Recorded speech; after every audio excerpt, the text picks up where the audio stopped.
Os principais nomes do mundo da bola, de Mara Entrevista.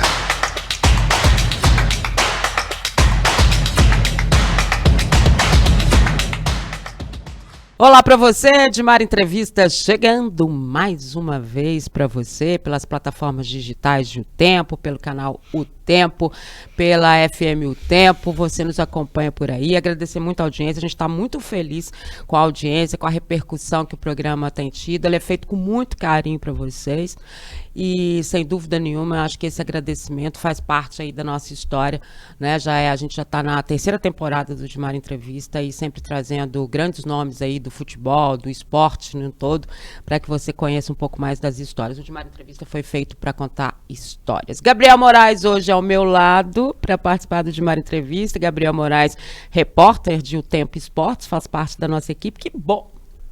Eu que agradeço, viu, Dimara? Tudo bem com você? Eu tô ótimo, e você?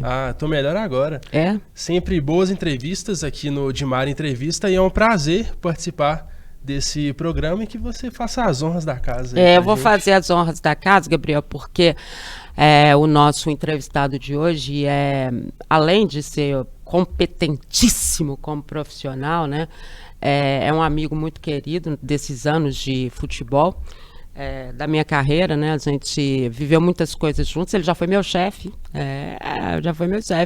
Então, a gente está trazendo porque o De Mara Entrevista, como eu disse, ele tem memória, sabe?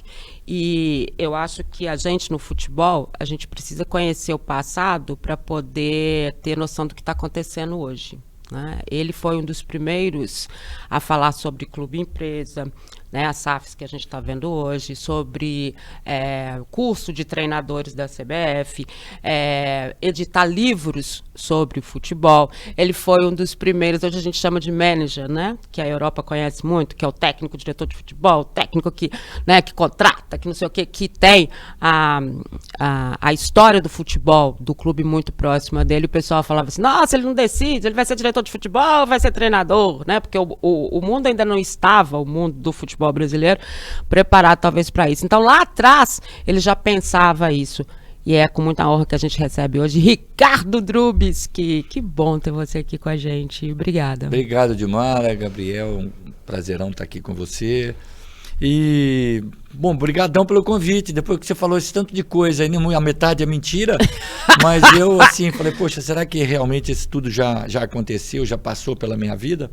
Mas é isso, eu me considero um profissional do futebol, um homem do futebol desde sempre, porque desde lá de a idade muito tenra ainda, muito, muito jovem, o futebol fazia parte do meu dia a dia, nas peladas de rua, nos campos de várzea, no futebol de salão, né, que antes era futebol de salão, já de uns anos para cá é o futsal.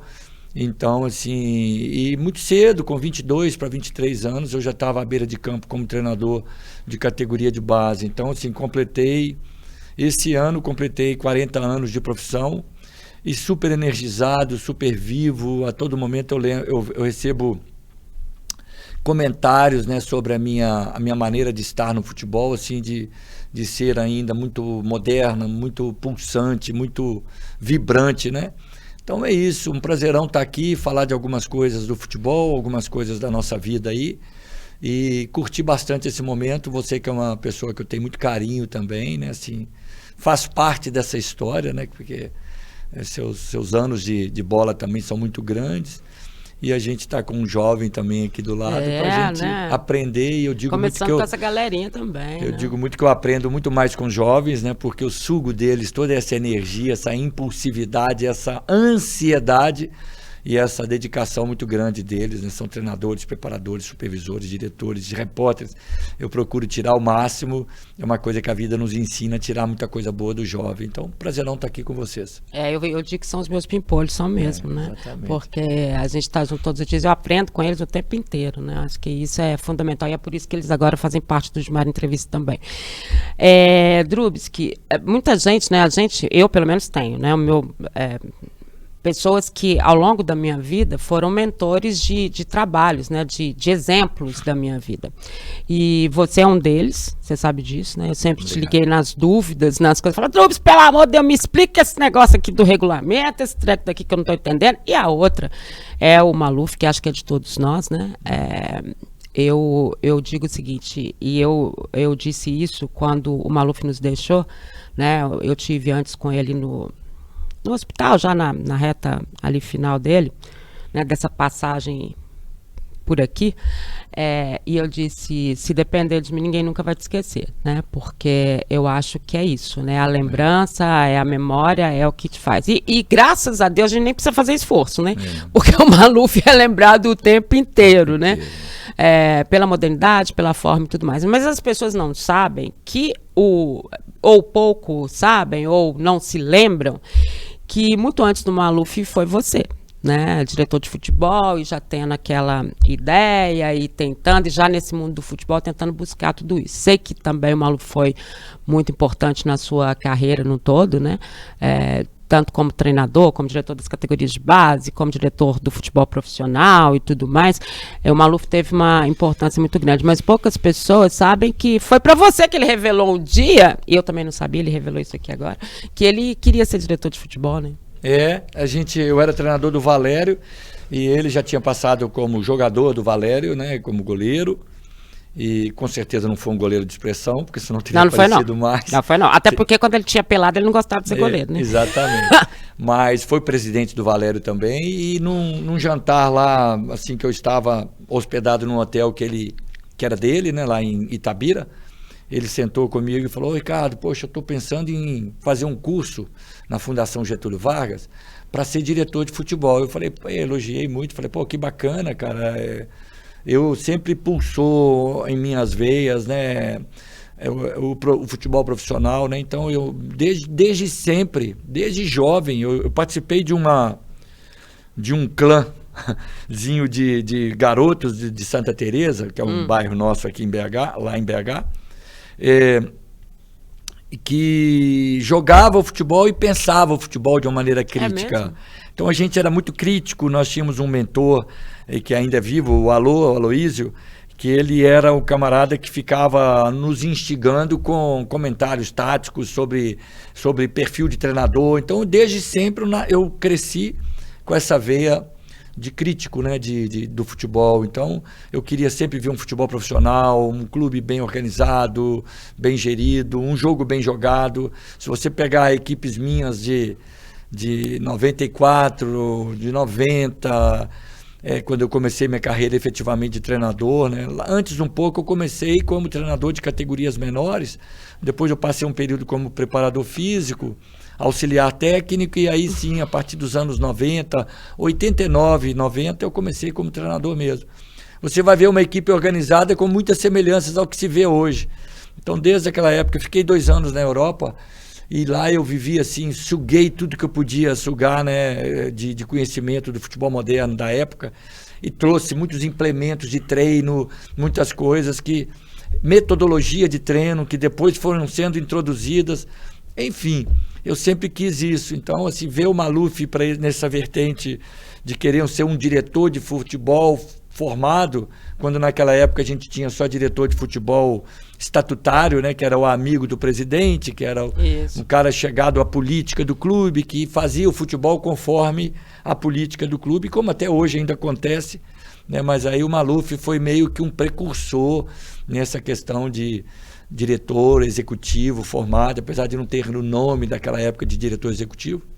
Então, assim, foi muito legal ver esse nascimento das coisas para o lado do Maluf, e depois o destino fez com que nós trabalhássemos juntos 2 vezes no Cruzeiro. Então, vi de perto aquele camarada com uma mente muito diferente. E aí Deus, que tem lá um futebol muito bem desenvolvido lá, com várias personalidades, falou, esse diretor está muito mal utilizado lá embaixo, vamos trazer ele para cá. Levou ele muito cedo, mas deixa lembranças boas e um legado muito importante para o futebol. Sem dúvida. Você acompanha futebol e é bom de palpite? Então tem que conhecer KTO.com. KTO.com, isso mesmo. A KTO é o melhor e mais seguro site para você apostar e se divertir. Tem os campeonatos estaduais, Copa do Brasil, Brasileirão, Libertadores, Champions League, ou seja, tem tudo. E várias outras modalidades, claro, além do futebol. E lembrando que na KTO, 2-0 é goleada. É isso mesmo. Se o time que você apostou abrir 2-0, a KTO paga na hora com o ganho antecipado. Faça seu cadastro, KTO.com, e utilizando o cupom O Tempo, você tem 20% de bônus no primeiro depósito. Isso mesmo, usando o cupom O Tempo, você tem 20% de bônus no primeiro depósito. Deixe os seus palpites na KTO.com, onde a diversão acontece. Como que começou essa sua paixão, esse seu movimento por, além de dirigir o time de futebol ali dentro do campo em si, por trabalhar nos bastidores? A gente estava até falando aqui sobre esse termo, né, o manager, que você começou com isso lá atrás. Como que começou isso, de trabalhar fora do campo também? O Salum, ele tem culpa nisso, porque... O Salum tem culpa em muita coisa, tá, muita gente? Vamos referendar mais uma vez porque nosso grande quando amigo. eu passei pelo Atlético Mineiro, tive aquele episódio com o Valdir do Bigode, e a diretoria da época não conseguiu me sustentar, e eu também, jovem, não consegui ser vaselina suficiente, engoli sapos de um tamanho que não passava pela minha garganta. Então eu fiquei muito pouco tempo, e aí foi um período em que eu fiquei realmente, já tinha sido bicampeão de Copa São Paulo, já tinha sido campeão da 2ª divisão do Mineiro com o Ipiranga, e então assim, eu já tinha uma historiazinha no futebol. E tanto é que os jornais da época colocavam o Ricardo Drubsky no Atlético Mineiro, e eu tenho uma matéria grande guardada em papel lá em casa, né, que hoje tudo é digital, mas assim, o Ricardo Drubsky, um novo Tele Santana para o futebol mineiro, uma coisa assim, né? Então aí o Salum chegou e falou: Ricardo, sai dessa turbulência. Aí depois do Atlético eu passei por uns 2, 3 clubes assim, meio relâmpago. Eu estava meio atordoado, aquele cachorro que cai de mudança e não sabe onde está. Aí o Salum veio e falou, jogou a boia, falou assim: Ricardo, vem trabalhar comigo aqui no América, sai dessa turbulência aí que você não merece isso. Eu falei: pô, beleza, Salum, o que eu vou fazer? Vem ser meu diretor da base. Aí eu falei: diretor da base? Você tá louco, Salum, eu não sei. O diretor sempre foi meu adversário, porque o treinador tá sempre em conflito com o diretor, né? Eu falei: então vem ser meu manager. Eu falei: ah, não, manager eu vou. Eu nem sabia o que era isso. Foi só pelo manager, mesmo, né? Manager eu vou e tal. Aí, não, vem ser meu coordenador técnico da base. E foi o que eu fiz, fiquei lá 6 meses, ganhando até um ótimo salário para a época, para o cargo. E quis o destino que o profissional precisasse de um diretor no início do ano seguinte. Aí vai o Ricardo Drubsky tampar um espaço lá. Aí trabalhei com o Flávio Lopes, fomos campeão da Sul Minas. Sim. Um dia depois do título da campeão da Sul Minas, em cima do Cruzeiro, no Mineirão, eu recebo um telefonema do Alvimar de Oliveira Costa, que eu só conhecia de televisão, né? Ô, Ricardo, é o Alvimar. Eu falei: Alvimar o quê? Aí ele falou: Alvimar Perrella. Eu falei: ah, Alvimar, tudo bem? Eu queria conversar com você. Você poderia vir aqui no frigorífico? Na época era o frigorífico deles lá. Eu posso. Fui lá. Mas não fazia nem somava. Eu falei: vai me chamar para ser supervisor da base, um treinador da categoria de base. Falou: nós estamos precisando de um diretor para o profissional. Eu falei: você está de brincadeira. Eu, diretor de Cruzeiro, já tinha passado pelo Cruzeiro como preparador físico lá em 87 e tal, 88. Fiquei 2 anos no Cruzeiro, mas eu, diretor do profissional do Cruzeiro, isso é uma loucura. Não, nós queremos um diretor mais de vestiário, um diretor mais de campo, e você é um cara muito bem aceito em Belo Horizonte, em Minas, a imprensa gosta. E ali começou, Gabriel. Então, assim, ali assim, no América começou e deu sequência. Eu fiquei 1 ano, fui campeão da Copa do Brasil, trabalhei com o Filipão 1 ano e 2 meses, trabalhei com o Marco Aurélio, um pouquinho com o Paulo Autuori, e aí já começaram a me beliscar. Aí uma hora era o Cruzeiro que me convidava de novo, aí o América me convidava para diretor, para coordenador, o Atlético me convidou. E hoje eu falo assim que eu não devia ter feito isso, ou seja, ficar dividindo a minha profissão, não porque não tenha sido útil. Hoje eu tenho uma visão, hoje não, há muito tempo eu tenho uma visão de futebol muito abrangente, justamente porque eu sei como a cabeça do treinador pensa, sei como a cabeça do presidente, do dirigente pensa, conheço o futebol mais amplamente. Mas o mercado não está receptivo a isso. Então, por eu não ter optado por seguir a carreira de diretor ou a carreira de treinador, eu ficava sempre... O mercado ficou meio confuso. E aí a Admara falou no início da apresentação do programa, a Admara falou, muita gente fica perguntando se o Ricardo quer ser isso ou aquilo, diretor ou treinador. Eu sou treinador na essência, eu sou treinador de futebol na essência, adoro. O que me encanta nisso é o jogo, é o treino, né? E eu sempre, quando eu trabalhei como diretor, eu fui manager, ou seja, eu fui um cara de campo. Eu nunca fui um diretor de planilhas, apesar de ter me arriscado a aprender sobre. A Admara trabalhou um pouquinho comigo, eu era um cara que tinha minha sala em todos os clubes que eu trabalhei como diretor, que fazia questão de ser um gestor de pessoas, e fazia... Eu fiz nascer muito supervisor, muito treinador, muito preparador físico, muito coordenador, muito isso, muito aquilo. Criei cargos de observação técnica, que hoje é o setor de scout, analista de mercado. O antigo olheiro, né? Literalmente nasceu comigo em Cruzeiro, Atlético América e Atlético Paranaense, né? Por experiências que eu tive fora, eu trouxe e comecei. Então, assim,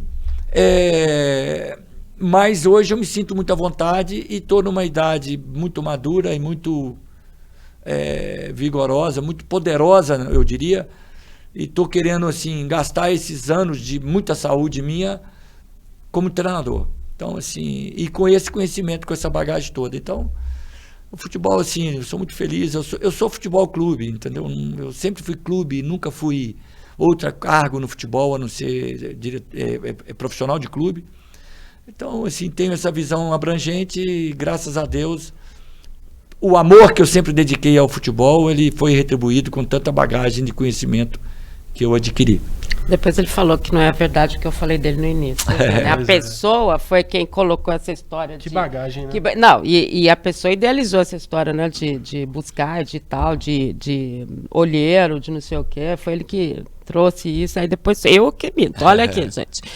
Drubs, que você fez um ampassar aí na questão do Valdir e no Atlético, né? E eu me lembro perfeitamente, né? Com todo o respeito na situação, porque foi uma situação muito ruim, né? Foi uma indisciplina muito grande, né? Aquilo te fez pensar, você falou aí que você sofreu um pouquinho no início e teve aquilo tudo, porque o Atlético enorme, né? E aquele negócio todo, e foi ali no campo, né? Ou seja, todo mundo viu, né? Foi um baque muito grande, porque... Conta o que foi, na verdade. Porque, na verdade, assim, eu me senti assim, um tapete sendo puxado e eu caindo, eu naquele sonho, naquela ilusão eu tinha comigo que eu seria o treinador da seleção brasileira, eu tinha convicção que eu seria o treinador do Milan. Milan por quê? Porque o Milan, na época, representava o Manchester City, o Real Madrid... Nas antigas transmissões da Band, né, com Silvio Luiz, com aquela coisa toda, a gente era campeonato italiano na nossa casa aos domingos. Então, o Milan de Van Basten, era o exemplo, Gullit, Raika, Baresi, enfim, o Milan chegou a ficar 50 e poucos jogos invictos, né, assim, em todas as competições. Então eu tinha isso comigo e aí a coisa aconteceu assim, e de repente eu treinador do Atlético Mineiro, eu saía com a minha esposa e meu filho novinho pra gente comer um negocinho, vinha gente pedir autógrafo, então aquilo tudo, pessoal de Belo Horizonte, a minha terra, atleticanos pedindo autógrafo e tal. Eu falei, galera, eu cheguei muito rápido nisso e tal. E de repente, uma coisa que fugiu do meu controle, eu estou ali como treinador de uma equipe, assim, entusiasmado, chegou um camarada com a veia meio virada, que era o Valdir do Bigode, né? Eu já fui professor dele no curso da CBF. Ah, você foi? E eu mesmo procurei por ele, que ele ficava me olhando meio assim de longe. Imagina aí a situação. Eu falei, Valdir, beleza, cara? Pô, professor, o Vasco tá me patrocinando aqui. Eu falei, que bacana você fazendo um curso aqui e tal. Eu falei, eu tenho que chegar nesse cara, porque ele ficou o primeiro da fila da minha sala, da sala que eu tava dando aula. Se eu ficar olhando pra ele toda hora e ele com essa cara amarrada pra mim, aí eu falei, Valdir, abracei ele e tal. E aí quebrei aquele gelo e aí consegui dar minha aula tranquilo. Então aquilo foi um baque muito grande, eu fiquei muito perturbado. Tanto Mas quanto que ele fez? Pois é, ele simplesmente me ofendeu no treinamento Foi. de uma maneira muito assintosa, muito agressiva. Todo mundo viu, a imprensa Todo mundo viu e ia ter briga. Ia ter. Naquela época talvez eu apanhasse, mas não ia apanhar tanto como eu apanharia hoje, porque naquela época eu tinha só 38 anos. Aí Tinha muita gente pra te defender ali. eu dar um supapo eu daria tranquilamente. Foi Eu podia assim, levar gente, uns foi dois, um mas eu dava um. foi um desse, sabe aquele? Né? É, Segura, foi. Aí todo segura mundo daqui, ficou separou todo e mundo tudo. assim, ó. E eu tive a segurança. E foi numa época ruim do Atlético. uma época ruim. O Atlético não tinha Cidade do Galo, tinha Não. o campo da Cidade do Galo. Isso. Então nós íamos treinar lá no campo da Manesma, lá em Pedro Leopoldo. O ia presidente treinar era no quem? céu. O episódio foi no céu, Foi no céu. né? Não É. no céu que nós vamos Não, ver, assim, mas não. no céu, lá no Centro Esportivo Universitário, lá na Pampulha, onde a imprensa já não estava mais presente. Aí Sim. no dia seguinte, ou 2 dias Foi que todo seguintes, mundo ficou É sabendo. que todo mundo ficou sabendo, porque o episódio aí já tinha passado. Toninho Cerezo foi um grande, era meu ídolo, né? E depois eu fui treinador dele no América. Sim. Toninho Cerezo foi um grande protetor da situação, mas não conseguiu dar a volta, porque o Valdir estava com a macaca mesmo, ele estava virado.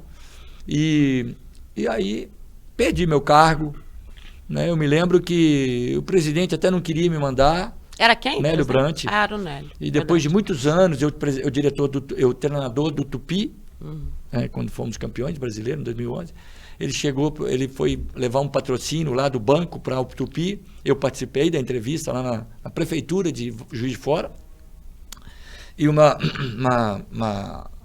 comissão de imprensa lá, todo mundo falando, e o Nélio Brant foi falar e ele, naturalmente, não estava nada no script, ele fez uma menção ao meu trabalho, ao meu nome, ao meu profissionalismo, que me envaideceu muito. E ele quase fez um pedido de desculpas de não ter podido ser o presidente Segurar. que deveria ser no momento. Falou, é um dos profissionais mais competentes com quem já trabalhei. Eu lamento não ter podido dar a resposta que ele merecia e tal. Eu fiquei assim de boca aberta e os repórteres depois, Ricardo, o que foi que o Nélio está pedindo desculpa para você? Não, isso aí não é nada, isso aí deve ter sido alguma coisa que veio na cabeça dele e passou, né? Então, assim, para mim, ele deu uma prova assim de um grande homem que ele é, do Nélio, e ele reconheceu que na época não teve a segurança de fazer o que tinha que fazer, porque a única coisa que eu pedi para ele, falou, puna o jogador Sim. e eu permaneço.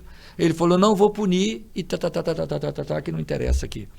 Aí eu peguei e falei assim, eu agradeço muito. Eu peguei na mão dele, naquela casa, no casarão do Planalto. Sim. Ali, Onde era a onde concentração. a gente tinha acabado de almoçar e nós estávamos preparando para fazer um amistoso de pré-temporada lá em Manhuaçu, a cidade onde a gente tinha sido campeão com o Ipiranga, aquela Isso. coisa toda. Então, casualmente, eles arrumaram esse amistoso lá para ser um dos treinos de pré-temporada. Eu falei, o senhor não está me tratando como o treinador que eu merecia ser, o tratamento que eu merecia ter como treinador e tal. Eu peguei na mão dele, agradeci e saí. Chorei igual uma criança mais à frente, assim, saí no meu carro, fui. O Cerezo tinha ido em casa buscar a bagagem dele e falou, você não faça nada de errado, estaremos juntos na viagem, nós vamos consertar isso e tal, Cerezo. Quando o Cerezo chegou, já não estava mais. E aí ele me ligou me xingando, no bom sentido. Poxa, como é que você faz isso? Nós combinamos que você não ia sair. Eu falei, Cerezo, foi muito forte para mim. Eu não dormia 3 dias. Os repórteres me ligando, imagens minhas saíram pelo Brasil, situações assim vexatórias, assim, porque eu encarei como, né? Hoje eu sairia muito mais tranquilo. Não que o problema da indisciplina diminuiria o erro do atleta e do clube, mas eu procuraria métodos de sair muito mais facilmente disso.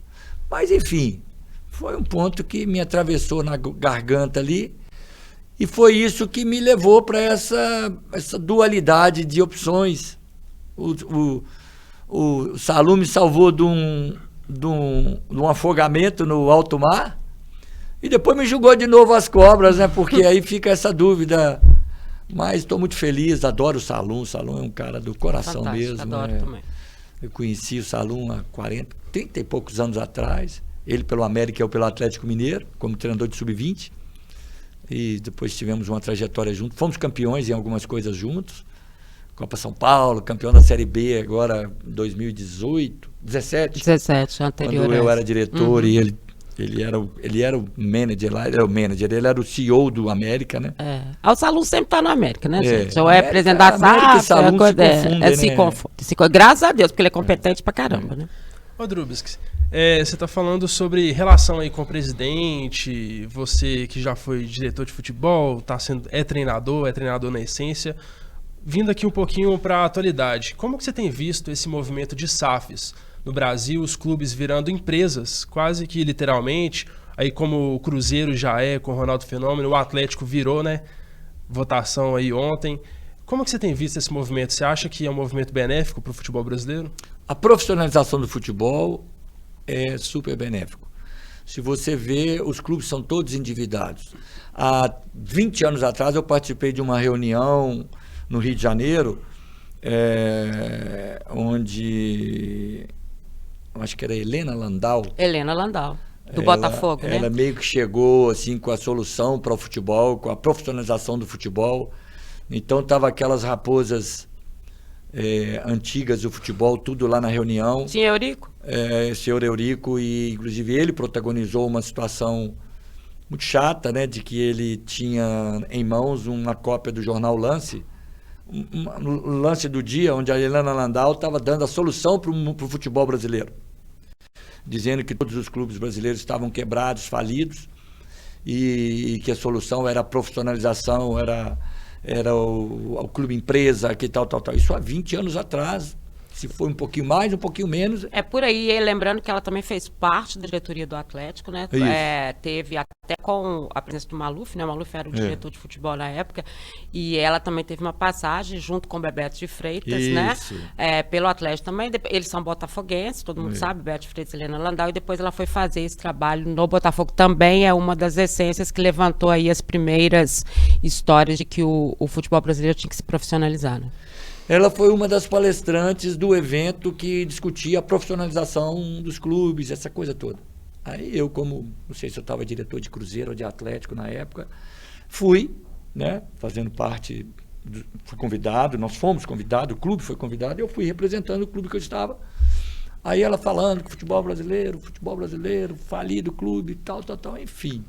Aí o seu Eurico Miranda levanta e vai lá na mesa dela, e a sala lotada de gente assistindo, e ele joga o jornal na cara. Quem é a senhora para dizer que o futebol brasileiro, os clubes brasileiros são quebrados, uma instituição de 100 anos e tal.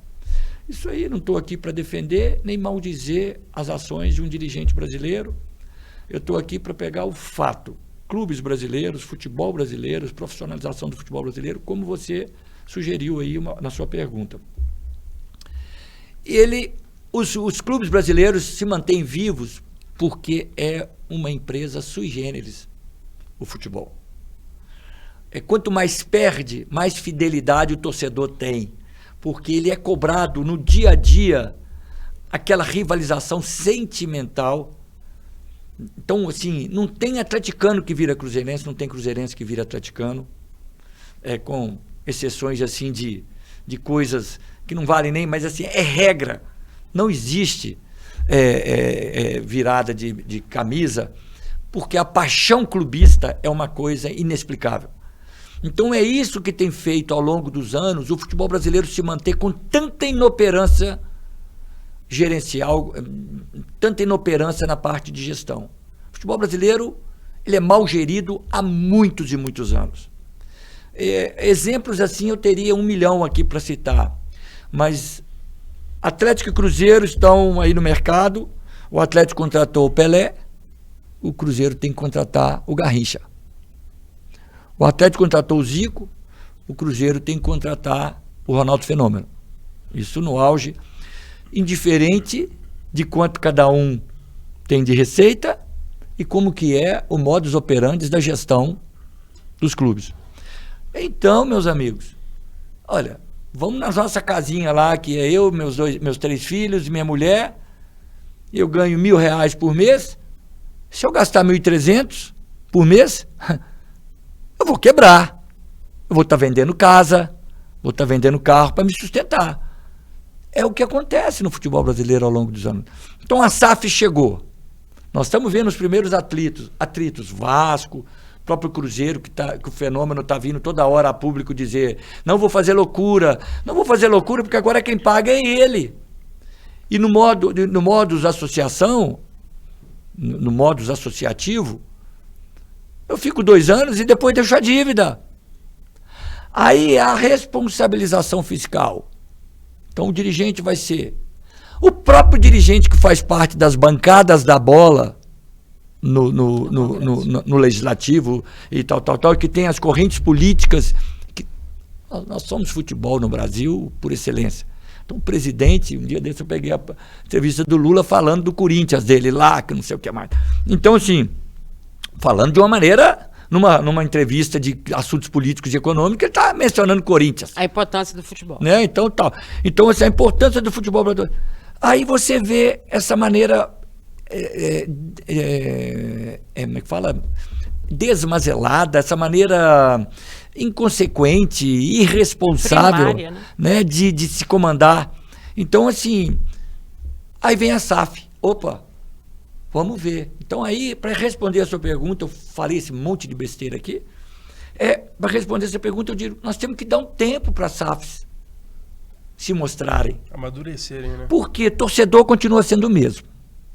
Com SAF ou sem SAF. Conselho administrativo dos clubes, conselho deliberativo dos clubes continua ali com força política. A imprensa continua sendo a mesma. Os empresários continuam sendo o vilão da história nos últimos 25, 30 anos. É um poder paralelo, que não é nem paralelo, é um poder incisivo do futebol hoje, né? O jogador continua sendo o mesmo. O treinador, eles estão tendo ali um percentualzinho de uns 10 ou 15 treinadores estrangeiros que estão vindo, mas na elite, mas na essência, o futebol brasileiro continua tendo o mesmo treinador. Como que essas empresas SAFs vão se sustentar? Eu não vou mencionar, mas a Dimara falou aqui há poucos minutos atrás, em off, sobre as questões de um clube que já é SAF e que está mudando a sua... O Cruzeiro tentou mudar a raposão dela lá, ó, que merda que deu. Tá em processo. Então isso é simples. A figura do raposão, que é um símbolo. Os caras tiveram... Então vamos aguardar, Gabriel. Vamos aguardar. A minha expectativa é que seja a melhor solução para o futebol profissional possível, até porque é a única que nós temos hoje. Ou é que, bem ou mal, chegou até aqui. As federações e CBF continuam sendo a mesma, que vão comandar os times que são SAF. Estamos vendo aí os projetos de Liga 1 e Liga 2. Eles conseguiram dividir a Liga, né? Liga 1 e Liga 2. Já está quebrada. Eu não estou sendo terrorista, não. Já está quebrada. E eu já participei de outros processos de liga, de construção de liga. Sabe onde é que quebra? O presidente do clube A fica puto com o presidente do clube B, ou a grupinho dos presidentes do grupo A, putinho com o grupo B, entram em atrito porque fulano está ganhando mais 1 milhão do que eu. Eu também mereço. Entra a rivalidade que deveria ser do torcedor na arquibancada, está dentro da divisão do bolo. Cruzeiro e Atlético não assentam juntos, até hoje, para resolver questões de marketing, para divulgação do evento. Nós temos briga aí, o Atlético agora está tendo seu estádio. Independência ou Mineirão. Os dois tinham que ser, os três, na verdade, Cruzeiro, Atlético e América, tinham que estar comendo churrasco todo dia. Ou churrasco ou o prato que eles quiserem, né? Para poder discutir problemas do futebol mineiro. Questões, soluções para o futebol mineiro. Eles são mais fortes juntos, mas eles não entendeu? Têm essa mas não consegue. Eu trabalhei em Cruzeiro, Atlético e América 4, 5 vezes. Em cada um deles. 4, 5 vezes. Eu tenho, na minha carreira de 40 anos, eu tenho 20 anos de Cruzeiro, Atlético e América. Eu via dirigente cruzeirense chamando atleticano de cachorro e americano de pomponzinho, de come couve e rota lombo. Eu via americano chamando cruzeirense de viado e atleticano de cachorro. E eu via atleticano chamando americano de mequinha e cruzeirense de viado. Então, assim, eu não salvei ninguém aqui, né? Sim. Eu falei dos três. Não, a gente tá falando de uma realidade. Existe aquela coisa politicamente correta. Deixa eu dizer uma coisa Uma pra vocês. rivalidadezinha besta. Isso é a verdade. São os fatos. São os fatos. Era Não assim é, mesmo. não é. Era Ainda assim. é, ainda Ainda é é. assim. Hoje, com uma série de punições que podem acontecer nesse sentido, mas era isso. E vamos lá, que nos bastidores a galera continua falando dessa forma. Pois é, e o que eu tô querendo dizer é o seguinte, que eu não tô querendo dizer que eu vou pra casa de ter perdido pro treinador tal. Que pariu, desculpa a expressão. Perder pra esse cara, pô. Mas isso é uma dor que eu e meu travesseiro, minha mulher e meus filhos tem que aguentar. Agora não, os caras... Então, Atlético, Cruzeiro e América tem que se abraçar de uma maneira inquestionável nos bastidores, para fazer os espetáculos de campo serem cada vez mais rentáveis, cada vez mais tecnicamente melhores, cada vez mais pulsantes a nível de Brasil. Agora, com todas as dificuldades, Minas e Rio Grande do Sul, e agora Paraná está soltando um vento com o Atlético Paranaense, já de algum tempo, mas Minas e Rio Grande do Sul cresceram muito no cenário nos últimos 30 anos, né? Sim. Então viraram realmente potências inquestionáveis, né? Então, assim, a gente espera que as SAFs venham realmente como solução para muitos problemas, não para todos, né? Porque vão sempre aparecer coisas. Mas eu quero guardar minha boca para comer minha farinha e esperar um pouquinho mais, para ver como que vai se ajeitar isso aí, como que vai ser o aceite de SAF no Atlético. Eu vi uma entrevista de um membro do Atlético agora recentemente falando que como que o orçamento deles vai cair para 2024. Será que os caras vão querer jogador de 200 mil por mês ao invés de 1,5 milhão por mês? Vão se habituar a É isso? o tal do bom e barato, né? Que é inexistente, né? Porque o futebol, ele requer dinheiro, ele requer investimento. Não tem outra coisa, né? Eu acho que assim, aí sendo sonhador, como eu sempre fui, mas um sonhador com o pé no chão, eu sonho acordado porque eu durmo muito pouco. Então eu digo que meu sonho é um sonho realista. Eu durmo muito pouco. Eu durmo 4 horas por noite, 5 horas por noite, e assim há 30 anos, 40 anos. Então, assim, eu queria ver, o futebol, ele pode ser, graças à fábrica de talento que nós somos, nós temos condições de construir jogos, espetáculos, ainda que o nosso mercado é sugado, é estuprado pelo mercado internacional, nós temos condições de oferecer. O problema todo é que a gente é míope, a gente não dá a visão técnica que o futebol merece, a visão técnica que o jogo merece, que o espetáculo merece. Não se faz isso dentro da minha concepção, não se faz uma liga, uma NBA sem Michael Jordans, sem espetáculos do Chicago Bulls, agora do Curry, dos outros aí. Não se faz. Então, assim, o futebol brasileiro irradia dinheiro, competência, destaque do campo. Do campo. Então nós temos que melhorar o espetáculo do campo. Então nós temos que virar os olhos para o que é feito dentro do campo. Treinamento, qualidade de treinador, qualidade de jogador, qualidade de formação, remuneração de categoria de base que é ridícula. Treinador de sub-15 cai porque perdeu o jogo. Treinador de sub-15 cai porque perdeu o jogo em clubes grandes. Entendeu? Então nós temos que melhorar isso. Agora, a fábrica de talento brasileira é tão poderosa que mesmo com esse tanto desmandos, nós ainda continuamos vendendo o jogador para o Brasil, para o mundo inteiro, ainda continuamos fazendo coisas lindas. Coisas lindas. A seleção do Tite foi maravilhosamente bem até o último minuto do jogo contra a Croácia. Não fez um grande jogo contra a Croácia. Mas foram 7 anos de linda campanha do Tite. Ele saiu como o pior de todos.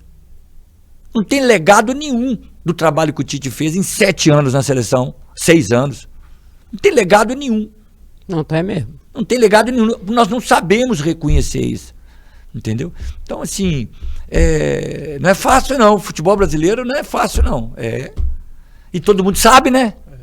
Não, todo mundo dá palpites. Mas aqui, eu queria falar com... Nossa, eu falo demais. Não, fala e fala bem, né? Viu por que eu aprendi muita coisa na vida? Demais. Tá vendo? Uma conversinha com ele falou que eu trabalhei pouco tempo com ele. Mentira, eu trabalhei a minha carreira inteira. Ou eu era repórter, ou como assessor de imprensa do Cruzeiro, ele era o diretor de futebol quando eu fui pra lá. Então foi onde eu aprendi. Tá vendo como eu aprendi? Olha aqui, treinadores, né? A gente está aí vendo hoje no Campeonato Brasileiro, são 11, né? Treinadores estrangeiros, eles ultrapassaram o número de... Estou falando da primeira divisão, ultrapassaram o número de treinadores brasileiros, né? A gente está vendo aí, parece que o mundo... parece que, aliás, o português, então, né? Tem o melhor futebol do mundo, inclusive. Brincadeirinha. E aí, você como idealizador, né, um dos idealizadores do curso de treinadores da CBF, né, as pessoas sabem pouco disso, né, o Drupes que tem livro publicado, livro que é aí, né, tido e havido como referência, né, tá vendo? Depois eu que tô mentindo. Graças a Deus. Graças a Deus. E aí você até comentou dessa aula aí que o Valdir tava e tudo mais.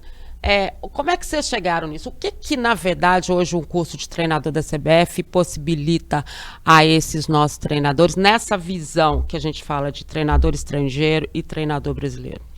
O curso da CBF, que hoje é CBF Academy, antes era EBF, depois nós tivemos que tirar o EBF da chancela, porque EBF já era uma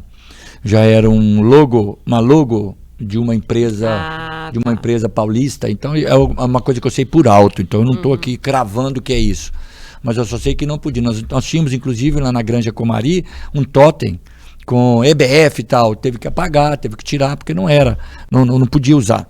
E aí veio o tempo e CBF Academy, que tinha muita gente do mundo buscando fazer o curso nosso, sabe? Inclusive portugueses. É mesmo? Eu tenho esse aí passaram? Eu tenho portugueses, alguns passaram, e não quer dizer, a Europa é a mãe, né, da profissionalização do futebol, assim. A Europa é um berço para muita coisa, para tudo, né? Ou quase tudo. Então, assim, o futebol, assim, lá tem grandes cursos, grandes academias de futebol, de treinadores e tal. Então, a CBF... surgiu isso há 15, 16 anos, foi eu diretor da base do Cruzeiro, Oswaldo Torres e Maurício Marques, que permaneceram ali comandando até o ano passado. Sim. Eles chegaram, um deles me ligou, falou: Ricardo, fulano de tal, acho que foi o Oswaldo, eu sou assessor do gabinete do reitor da PUC Minas, que é o Tacão. Grande Tacão. E Tacão, eu nunca tinha falado com ele, eu sabia mesmo? que era o Tacão, porque Tacão foi treinador da seleção de subfutsal 7 anos, seleção brasileira e tal. E ele quer que você participe desse projeto, ele gostaria de falar com você. Fui no gabinete dele lá na PUC Minas, ele, Maurício, Oswaldo, Maurício e Tacão, conversamos, gostaríamos e tal, tivemos um papo com o Ricardo Teixeira, que na época era o presidente. E ele está querendo montar a escola de treinadores, mas que já teve 2 tentativas e teve que abortar, e por problema de plágio de apostila, sim, enfim. Não tinha o material mesmo. Aí, desculpa a brincadeira aqui, os mineirinhos foram chamados, vou puxar farinha pro nosso saco, né? Claro. Nós falamos: opa, bacana, eu agradeço. Eu falei: Ricardo, eu gostaria que você estivesse presente nesse projeto, porque eu, como sendo o cara do futebol, Maurício era um coordenador de educação física do Colégio Santo Antônio, e o Oswaldo, um professor de direito de muitos anos, da cadeira de direito da PUC Minas, já está com 30 anos todos os dois acadêmicos, e eu começamos a desenvolver o projeto. Eu, como cara do futebol, eu trouxe a galera da bola. Claro. E eu, graças a Deus, já tinha conhecimento de muita gente pelo Brasil. E aí, quis o destino que poucos meses depois o Tacão fosse para os Estados Unidos. Um convite de uma universidade americana e tal, projeto de vida dele. E aí? Aí o Oswaldo e o Maurício ficaram meio naquela ligação, né? Falei: nossa, vai quebrar. Aí o pessoal da PUC Minas já tinha aquele compromisso verbal do Tacão com a CBF, assinaram o contrato. Mas aí já não era mais o Tacão que estava dando o suporte lá pra gente. Aí, mesmo assim, com muito custo, saiu. Aí nós começamos a dar aula, montamos conteúdo programático, professor do Rio Grande do Sul, do Inter de Porto Alegre, do Corinthians, do Flamengo, do não sei o que, treinador disso, treinador daquilo, fisiologista disso, fisiologista daquilo, psicólogo disso, nós fomos trazendo todo mundo desses clubes e formamos um corpo docente, e aí começamos a dar aula. 7 alunos na sala. É mesmo? 11 na primeira alunos turma? na sala. Tudo acadêmico. Não tinha ninguém do mundo do futebol. Tudo acadêmico, e aí eu falei, gente, vamos com calma que vai dar certo, vai não dar certo, um estimulando o outro e tudo. Na hora que a gente menos espera, tá lá sentado campeões do mundo. Roque Júnior, tá lá Doriva, tá lá não sei o que mais, tá lá o outro, aí daqui a pouco vem Belete, daqui a pouco vem um, vem outro, e daqui a pouco tá lá Dida, tá lá... Alex, né? Pô, todo mundo. Aí as aulas, 50 alunos, 55 alunos, aula, aí começou a ter um módulo lá no Nordeste, um módulo aqui no Sul, um módulo ali e tal. E virou a EBF, virou a CBF Academy, virou. E eu tenho dito em algumas entrevistas, e volto a repetir, vou repetir enquanto vivo eu tiver, enquanto oportunidade de falar eu tiver. Na minha visão, para o futebol brasileiro, o gol de placa feito pela CBF, que foi meio que empurrado. Foi uma ideia. Se falar de Ricardo Teixeira, só tem coisa má para dizer, mas foi ele, e junto com o irmão dele, o tio dele, melhor dizendo, esse cara que eu acho que a EBF deve mais. Puxa, que pecado. Não tô lembrando também não. Professor acadêmico de origem, ele era o mentor do Ricardo Teixeira na CBF. Ele deu maior força para que a EBF fosse instalada, a CBF Academy, e virou. Os gols que a CBF Academy fez, que a CBF fez com a CBF Academy, só se compara aos lindos gols do Pelé, do Neymar, do Ronaldo Fenômeno e tal.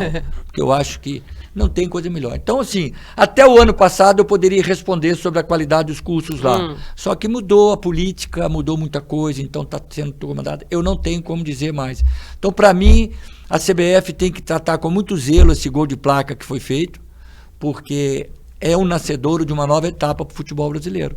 Eu espero que assim continue. Dilmar, eu gostaria até de completar a respeito desse assunto. Como o senhor vê essa questão dos treinadores estrangeiros no Brasil, essa busca dos clubes, principalmente agora?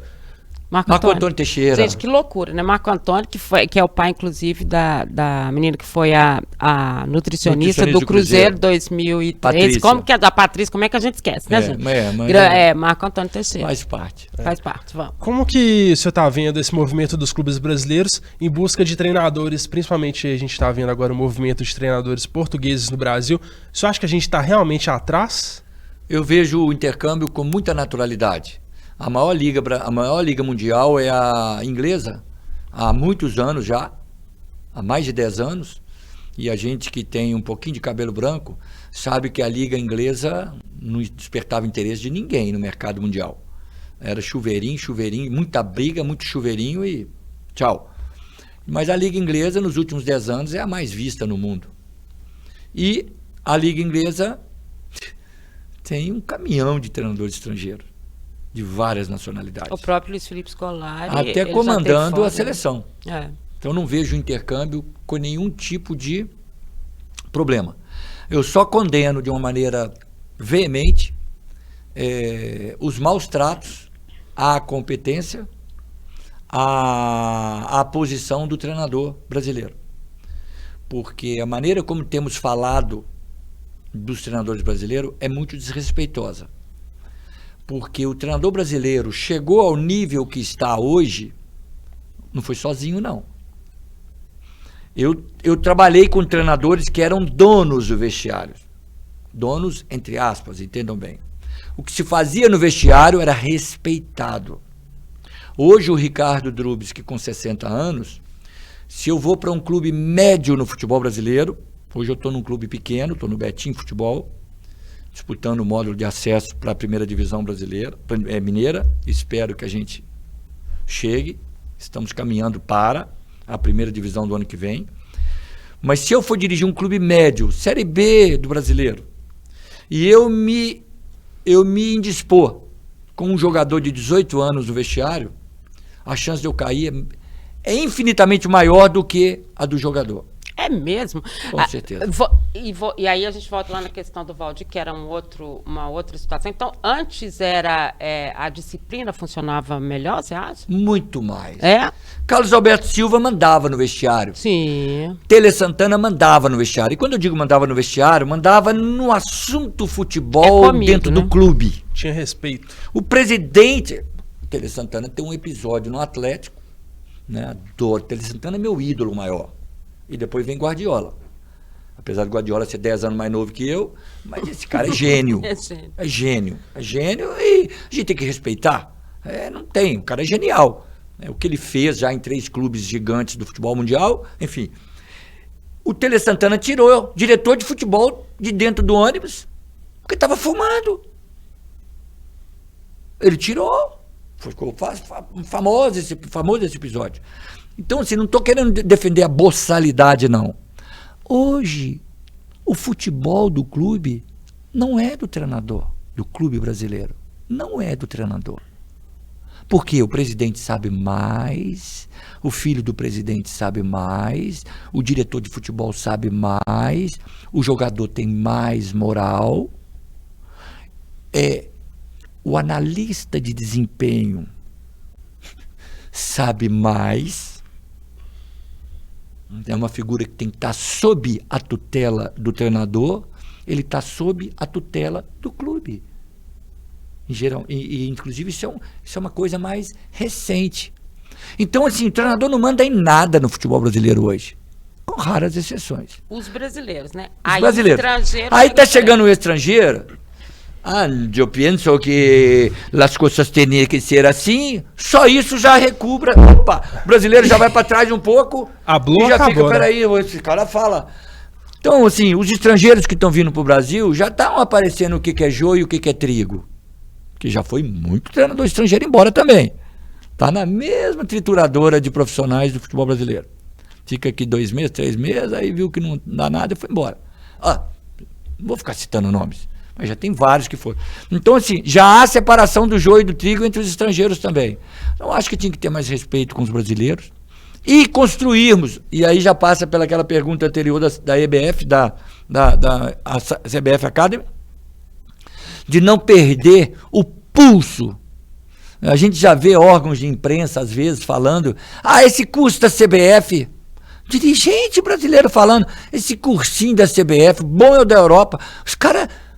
A América do Sul toda está copiando o conteúdo programático da EBF, da CBF Academy, porque foi construída e ela tem comparação com outras escolas europeias em altíssimo nível. Nós temos treinador, pelo menos tínhamos.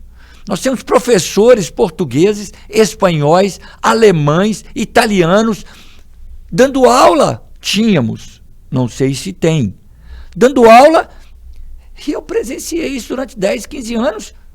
Esses caras saem daqui babando de olhar para a sala assim e ver aquele monte de campeão mundial assistindo, aquela maneira pulsante como as aulas ocorriam. Não sei como está ocorrendo hoje. Então, assim, futebol brasileiro, atenção, hein? Vamos respeitar, né? Então não tem problema nenhum o intercâmbio. Nós temos uma defasagem de conhecimento e de competência para treinador? Temos, mas graças à maneira desrespeitosa como os treinadores brasileiros vieram sendo tratados. Já participei de reunião com um dirigente, onde o dirigente fala assim, no meu clube, treinador não manda nada. Como não manda? O treinador é o gerente técnico da empresa dele, empresa futebol. Aí você vai montar uma fábrica de picolé, o cara que tem a receita não manda. É ele que vai fazer você ganhar dinheiro, pô. Simples assim. Ele que é o dono da receita do picolé.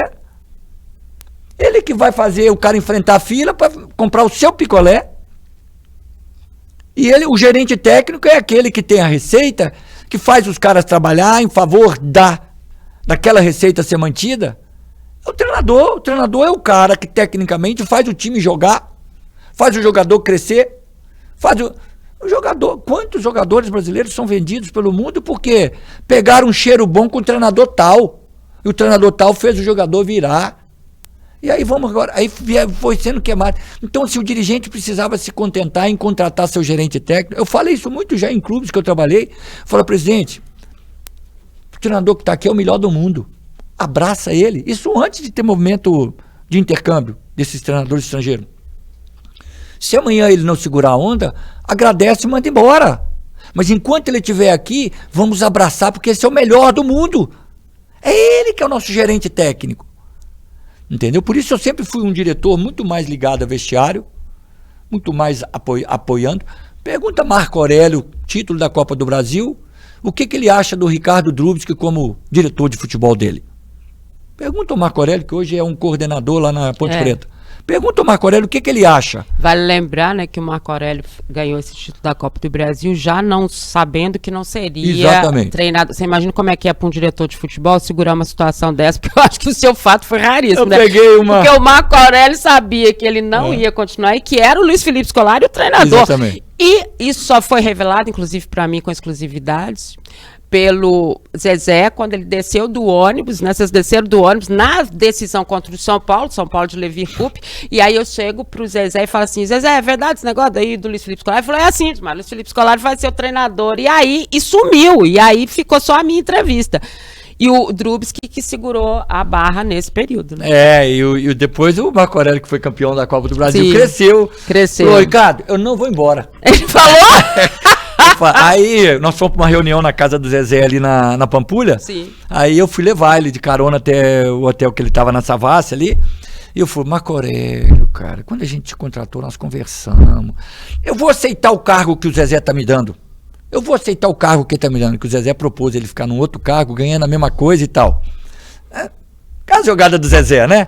Mas não era bom pro clube e nem bom pro Marco Aurélio. Tanto é que o Marco Aurélio foi treinador de Palmeiras, de Atlético, de Cruzeiro de novo, Japão, enfim. Marco Aurélio ganhou dinheiro depois daquele título. Foi mesmo. Ganhou dinheiro e projeção. Então, aí eu falei, eu vou aceitar o que esse baixinho falou, eu vou aceitar o que esse cara tá falando, eu vou aceitar o cargo. Falei, que isso, Marco Aurélio, vai cuidar da sua vida, você é campeão da Copa do Brasil, você vai ter clube batendo na sua porta toda hora e tal. E com muito custo, mas Marco Aurélio, olha, ele é muito mais gente boa do que bom treinador. Ele é Desculpa, Marco Aurélio, meu querido, meu amigo, porque eu fui assessora de imprensa dele depois, né, na ele volta. É finérrimo, ele é 10, ele é 10. Pessoa engraçadíssima, alma pura, boa e tudo, um cara do bem. Então, assim,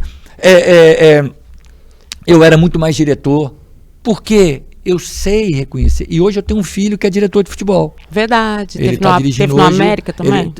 Ele ia passar pelo América. Tem gente que até hoje acha que ele está no América. Eu também acho. Mas porque ele saiu do Bahia e estava dentro do América, mas aí acabou. Mas ele foi pro Coxa, do Coxa ele foi pro Guarani de Campinas. Ele hoje está no Guarani de Campinas. E eu falo com ele, meu filho, você tem que ser parceiro do treinador, sem promiscuidade, sem se misturar. Mas você tem que defender, você é a interface entre campo e direção, defendendo o lado do treinador, porque o treinador não tem como desabafar. Então ele é um camarada muito sozinho, o treinador. Então você tem que, não deu, os resultados não estão vindo, a pressão está grande, chega no treinador, agradece, olha, infelizmente não deu. Mas enquanto você estiver com o treinador, o nosso grande mentor Maluf, eu trabalhei com ele 5 anos no total. Ai do cara da grama, até o próximo dele, até presidente, até conselheiro, que abrisse a boca para falar mal da comissão técnica dentro da Toca da Raposa. 1, 2. Ele fazia reunião e cravava a manga. Falava que não admito, enquanto o treinador fulano de tal for nosso treinador, ele é o nosso treinador. Então você não via nenhum tititi de treinador, escalou tal, dentro do clube, como existe muito. É até cultural isso, e pernicioso, e prejudicial. Então, assim, porque a figura do treinador, eu acho que está um grande lance da miopia do futebol brasileiro, que deteriorou a competência, o status de treinador brasileiro, né? Então, aí, respondendo aquela sua pergunta com várias... a gente não responde uma pergunta desse nível assim, é por causa disso. Você tem que analisar muita coisa. Então, assim, uma das grandes questões que deteriorou a formação do treinador brasileiro está aí Antes o treinador falava, nós pega, nós vai, vamos, pega, mas era ele que mandava no vestiário. Verdade. E as histórias de sucesso do futebol brasileiro veio desses treinadores. Desses treinadores todos, Rubens Minelli, Enio Andrade, Tele Santana, Cláudio Coutinho, Zagallo, Parreira. Esses caras todos eram donos, Carlos Alberto Silva. Todos eram donos do vestiário. Hoje, mal sou dono da minha roupa no clube que eu trabalho. E tá bom, porque tem 200 na fila esperando o meu lugar. Viu? Tivemos uma aula da CBF Academy aqui agora. Eu não sei se essa porcaria dessa entrevista que você está fazendo comigo, porcaria no que diz respeito às minhas respostas, né? Vai contribuir negativo ou positivamente para a sequência da minha carreira. Porque pra da sua carreira, não sei, pra nossa vai ser ótimo, né? O que eu quero passar com isso tudo de Mara e Gabriel e a todo mundo que está tendo paciência de ver o Ricardo Drubsky falar. O Ricardo Drubsky, ele é futebol brasileiro, futebol clube. O que eu tenho falado, eu nominei alguns personagens do futebol que fizeram parte da minha carreira para falar bem. Apesar de algum deles eu tive alguns momentos. Sim, claro. Mas eu nominei para falar bem. Então, assim, mas eu tenho falado do futebol de uma maneira geral. Quando eu falo do dirigente, eu acho que o dirigente brasileiro tinha que ter respaldo. Ele é amador, o dirigente estatutário, e ele tem que tomar decisões que mexem com a paixão de 10 milhões de pessoas. Para falar desses 12 gigantes brasileiros, sendo que 3, 4 tem 20, 30, 40 milhões de torcedores. Então, ele é muito amador para isso. Então, nós precisávamos de ter uma legislação esportiva, uma regulamentação esportiva que respaldasse essa mentirinha que foi feita aí de treinador, só 2 treinadores sim, verdade, por nem ano. fala mais disso. Né? Não se fala mais. Essa mentirinha, isso tinha que ser selo. Não se troca treinador mais de 2 por ano. Isso tem que ser um estatuto nacional, uma instituição nacional. Mas eles driblaram até isso. Não, mas ele fica hoje. Aqui. Aí, rescisão amigável. Então, isso tinha que ser, porque aí o que acontece? O Ricardo Drubsky não trabalha há 2 anos. Eu tenho que arrumar outro emprego. Agora não, daqui 2 meses aparece um clube para mim.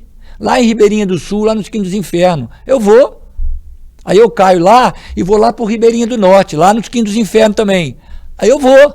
E aí você fica 30 na fila para cada clube brasileiro, que são 1000 clubes brasileiros. Tem 30 na fila. E trabalhando 3 meses, 4 meses, 5 meses, de 1 ano, de 12 meses. Então como é que nós vamos selecionar? Olha para você ver como é que as coisas vão deteriorando a competência do treinador brasileiro. Qualquer um é treinador. Nós já tivemos a toda a Globo treinador. Nós já tivemos radialista treinador. Né? Diretor de futebol treinador. Presidente de futebol treinador. Tinha um presidente, um caso folclórico de Minas aí, que eu não vou... Ele chegava olhando para o espelho. Presidente, eu acho que está na hora de você pegar o apito e pôr no peito. Porque o time está precisando de você. Mandava o treinador embora e ia para a beira de campo. Aí o time começava a se lascar. Porque ser treinador, meu chapa, é muito fácil. É muito fácil. Todo mundo quer ser, mas é muito fácil. Ele via que o bicho, a batata estava assando. Treinador, eu acho que está na hora de você contratar alguém e voltar para o cargo de gestão que o clube precisa de você. E largava o apito para outro, vai lá. O próximo bobo. Presidente de clube. Então, assim, qualquer um é treinador nesse país. Então, a deteriorização do treinador de futebol, da figura do treinador, é um processo que foi sendo meticulosamente construído, esculpido ao longo dos anos, de muita emoção, de muita boçalidade, de muita pressão. Vaidade. Pressão hoje é absurda. Torcedor invadir motel para pegar um jogador e ameaçar o jogador de morte dentro de um motel onde ele está com a amante dele lá, com a mulher dele, com a namorada dele, com a noiva dele, com a esposa dele. Ele está ali, o torcedor invadir CT para bater em jogador, dirigente abrindo porta de vestiário para torcedor entrar, Aí vai falar que o treinador brasileiro é incompetente? Vai falar que a culpa está no treinador brasileiro?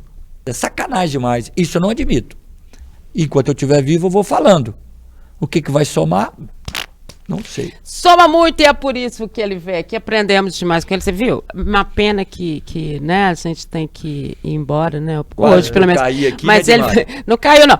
Mas ele vai Eu voar. não tô acostumado também, não ia doer nada se eu caísse também. Fred! Acho que seria importante também, Dimar, antes da gente encerrar, só dele dar um pitaco aí, né? Falar um pouquinho sobre esse trabalho no Betim. Não, ele vai falar, por isso que eu chamei o Fred. Porque agora nós entendi. encerramos a parte passada de Drubs, que vamos falar desse trabalho do Betim, que é muito legal, por isso que mandei um beijo pro Fred, que é o dirigente que comanda o Betim hoje, que eu tenho muito carinho, né? Eu fiz a apresentação dos uniformes do Betim, eles têm o maior carinho comigo. Deu lá. muita sorte ao Betim também. Eu dou sorte, é verdade. E Drubs, que vai subir? Olha, especialmente falando do Betim, eu digo que a gente tem um grupo muito diferenciado nas mãos para a categoria, para a divisão, para o nível de trabalho que nós estamos. O Fred é precoce, O Fred é muito ele é bacana. uma espoleta Ele é. ambulante. Espoleta, para quem não sabe, é aquilo que pode estourar. Então ele é uma espoleta ambulante. E espoleta não por acaso que ele é pequeno, né? Então, assim, ele é aquele cara pulsante, ele pulsa o clube. Então, assim, a gente tem que dar até umas freadas nele de vez em quando. Mas, assim, nós estamos vivendo um momento muito especial, muito gostoso. Assim, eu vou para o Betim, faço 100 quilômetros ida e volta todo dia para trabalhar. Tenho um prazer maravilhoso. Estou com uma comissão técnica de clube gigante. Esse Fred é um largo mesmo, viu? Ele é mesmo. Porque ele pegou, assim, Quintiliano, 20 anos de Cruzeiro. Beijo, Quinti. Gilberto, meu auxiliar, está comigo. Ricardo Drubs, que 40 anos de bola, trabalhei em alguns clubes merrecas aí no futebol brasileiro. Né? O Elinho, 27 Sim. anos de Atlético Mineiro. Verdade. O Claudio Mito estava conosco lá, 20 anos de Cruzeiro, supervisor, foi Sim, meu atleta sim. na América, campeão da Copa São Paulo. O Luiz Grego, que é diretor nosso. Quanto tempo, trabalhou né, de em futebol, Cruzeiro, hein? Atlético, América. Cruzeiro América, Atlético Paranaense. Pô, o cara. Então nós temos essa turma. O Boi, que é um roupeiro, que foi o roupeiro do Cruzeiro muitos anos. Sim. Tá essa galerinha lá, cara. E assim, sem desmerecer os outros, né, que estão ali. Então, assim, um dia eu chegando lá no clube, lá no início, eu falei assim: ô Quintiliano, eu tô vindo aqui, tava ele, o Claudio Mi, o Gilberto, o Elinho. Eu falei assim: eu pensei que eu tô entrando na Toca da Raposa ou na Cidade do Galo. Eu tive essa impressão porque também. só neguinho. Então, assim, tá muito gostoso o trabalho, assim, muito respeitoso. Cada treino lá é um prazer, porque a meninada tá respondendo, e não é meninada nova, eu tenho uns 5 ou 6 coroas lá, Serginho que jogou no Galo, o Daniel Costa que rodou grandes clubes aí pelo Brasil, Leandro jogou no América, jogou em grandes clubes, lateral direito, mais um coroa, Luan que trabalhou comigo no América, no Floresta, Sim. Cruzeiro, Palmeiras, tudo com 34, 35 anos, são 5 coroas que eu tenho lá. Rapaz, esses caras puxam fila. Esses caras são profissionais, assim, na acepção da palavra. Os meninos não abrem a boca lá, porque se os caras fazem, por que eles não vão fazer? Então, assim, respondem de uma maneira, superam as dificuldades que o clube apresenta, por ser o clube que é, do tamanho que é. Então, assim, tá um momento muito particular, sabe? Eu acho que o Betim, até pelas bolas na trave que já bateu nos últimos 2, 3 anos, Sim. eu acho que o Betim merece subir. Eu espero que a gente seja feliz nessa reta final e consiga realmente encaixar todas as necessidades para se chegar, porque afinal de contas são 6 clubes, dos 6 eu diria que 4 querem subir ainda, porque estamos ali no hexagonal final. Então, meu chapa, eu espero que os Betim sejam um dos 2 felizardos. Tomara. E fazer para isso nós estamos fazendo, merecer isso nós estamos merecendo. E eu espero que as coisas contribuam até o final, até o dia 12 de agosto, que a gente chegue e dá esse prêmio para uma cidade maravilhosa, que é Betim, né, cara? Sem dúvida. Gigante também, uma cidade, é um polo industrial junto com Contagem, um polo industrial de BH, né? Então, assim, tá muito legal, estou muito feliz mesmo, muito feliz mesmo. Uma pena que vai só até agosto. Isso na sua concepção, o campeonato, né? Mas quem será o técnico na primeira divisão do Mineiro? Isso a gente vai saber nos próximos capítulos, né? Drubsky, adorei. Eu também. Obrigada demais. Eu tenho certeza que quem está acompanhando a gente gostou muito, né, Gabriel? Com certeza. Porque aprendeu junto com a gente, né? Nossa, a gente tá com uma escola na nossa frente. Não aqui, é? Ué. E aqui é bom também, porque por isso que eu falo assim de memória do futebol e falo das pessoas, às vezes, as histórias vão passando no futebol, né? E elas não dão o verdadeiro reconhecimento a quem começou essa história ou a quem fez isso. Aqui no Dimar Entrevista e aqui no Tempo Esportes e na nossa equipe, todo mundo sempre vai ser reconhecido, porque a gente tem essa memória do futebol, a gente tem essa história do futebol. Adorei, obrigada. Viu? Eu que agradeço demais a Gabriel, ao Tempo, né? Ao Tempo, a empresa ao Tempo. E pelo tempo também. Aqui tudo é o tempo, tá? Então, assim, eu acho que Deus me protege no futebol justamente por essa minha cara escancarada que eu tenho de não medir, não diminuo ninguém, mas eu nunca fui um episódio só para fechar. Eu, preparador físico do Cruzeiro em 87, 88, Jair Pereira, treinador, já tinha passado pelo Botafogo, campeão mundial pela Sub-20, e aí ele chega lá e eu virei motorista dele, né? Porque o César Massi, o Benito Massi, que Deus o tenha, ele chegou para mim muito sabiamente, literalmente raposa como era, chegou para mim: professor, tá chegando um treinador jovem aí pro Cruzeiro e seria muito interessante que o senhor fosse buscar ele no vestiário. Quer dizer, ele já arrumou um motorista pro Jair Pereira. E virei um amigo, Jair Pereira jantava lá em casa, a mamãe fez umas comidas do leste europeu, né, que minha mãe é descendente de ucraniana, e o Jair Pereira se deleitou lá nas comidas que a mamãe fazia, e a gente era muito parceiro. Aí ele chegou para mim um dia e falou assim: você tá querendo ser treinador, né? Aí numa das muitas conversas, falei: tô sim, ô Jair, eu vou ser treinador, mas eu vou te digo uma coisa, eu não vou derrubar ninguém, eu nunca vou derrubar ninguém. Não, eu sei disso e tal, porque já naquela época tinha aquela questão do preparador físico estar chegando com algum conhecimento acadêmico e com mais inteligência, entre aspas, mais bagagem de conhecimento do que o treinador ex-jogador. No caso do Jair Pereira, ele era até professor de educação física também. Mas aí tinha muito essa rivalidade, o preparador físico, cuidado com ele que quer te derrubar e tal. Eu falei: mas eu nunca vou derrubar ninguém. E são 40 anos de bola, nunca trabalhei a queda de ninguém. Já fui diretor. O Cruzeiro, quando me contratou como diretor, outra bomba, ó. Tô dando cheio de flash pra vocês. Acabando, demitimos o Paulo Autuori. Quer dizer, quando eu falo demitimos, eu fico até desse tamanico. Eu e o Alvimar dentro de uma sala, demitindo a comissão técnica do Paulo Autuori. Eu lá, igual cachorrinho, quietinho. Eu treinador também, mas era diretor aquela hora. Quem falou foi o Alvimar e tudo. Saímos, encontramos com outra raposa, Valdir Barbosa, que era o assessor de imprensa lá e tal. Nós descendo a escadinha da Toca 1, 2h30 da manhã, o Alvimar chega pra mim: Ricardo, assume esse time que o Filipão tá vindo dentro de 1 mês e meio, 2 meses, ele tá chegando aí. Quebra esse galho pra nós aí, fica. Eu na hora, impulsivamente, falei: de jeito nenhum. Você me contratou como diretor eu serei. Não, era isso que eu queria ouvir. Mentira! Era isso que eu queria ouvir. É isso mesmo. Aí, Alvimar, eu adoro de paixão, né? Um cara fantástico. Então, assim, eu falei: não aceito. Eu dei minha palavra publicamente que eu nunca seria treinador do Cruzeiro saindo da condição de diretor. Até porque aquilo para mim era novo, né? E realmente. Então eu tive oportunidades de simplesmente falar: tá bom, vou assumir, eu sou diretor, mas eu tô assumindo só.